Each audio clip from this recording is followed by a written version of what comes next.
Hello students, how you all join to all of you. Quadratic equation का ये एक पूरा का पूरा निचोड़ है। इसमें हम क्या करने वाले मैं आपको बताता हूँ। इसी पर बेस्ड सारे क्वेश्चंस बनते हैं, इसी के इर्द गिर्द। कॉन्सेप्ट सिर्फ इतना सा जितना आपके सामने लिखा हुआ।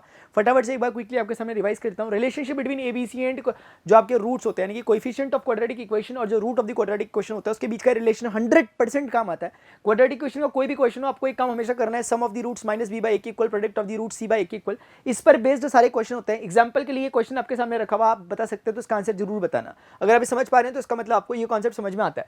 अगला होता है roots of the quadratic equation को निकालने के दो तरीके एटलीस्ट हम फॉलो करते हैं। एक होता है हमारा फैक्टराइजेशन मेथड, दूसरा होता है क्वाड्रेटिक फॉर्मूला। हम श्रीधराचार्य फॉर्मूला कह रहे होते हैं। श्रीधराचार्य फॉर्मूला ये लिखा हुआ है। श्रीधराचार्य फॉर्मूले में ये बी स्क्वायर माइनस 4ac जो चीज स्क्वायर रूट के अंदर है, इसे हम डी कहते हैं, डिस्क्रिमिनेंट कहते हैं, हिंदी में विविक्त कर कहते हैं।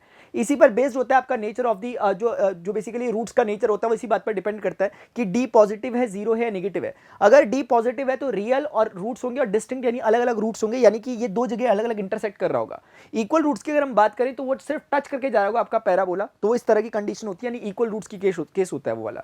ऐसे ही कि तीसरा केस वाला है जो कभी ना तो टच करता है ना तो इंटरसेक्ट करता है, यानी कोई ऐसा रियल वैल्यू ऑफ एक्स मौजूद ही नहीं होता, यानी कि एक्स अनरियल होता है। ये तब होता है जब डी नेगेटिव होता है।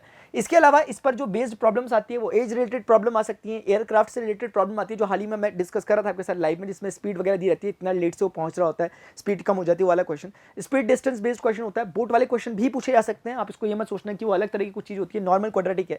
उसके अलावा sum and product of the roots पर बेस्ड क्वेश्चन, जो मैं इस पर बात कर रहा हूँ, ये 100% पूछा जाता है। उसके बाद बोट रिलेटेड प्रॉब्लम्स जो होती है, जैसे अपस्ट्रीम डाउनस्ट्रीम, वो रिलेटेड प्रॉब्लम्स ये सब पूछी जाती है। ये इसका निचोड़ था बच्चों क्वाड्रेटिक इक्वेशन का। अगर आपको जो भी नेक्स्ट चैप्टर चाहिए जिसके बारे में आपको समरी जाननी है बहुत कम समय में, वो आप बताइए। जो लाइव चलते हैं उन लाइव को आप देखा करें, उसमें जो प्लेलिस्ट बनी है वहां जाके आप लाइव में देखोगे तो हर तरह के चैप्टर्स का बहुत बेस्ट क्वेश्चंस बोर्ड के लिए जो होते हैं वो मैंने वहां पर करा के रखे हुए हैं। अभी के लिए इतना ही।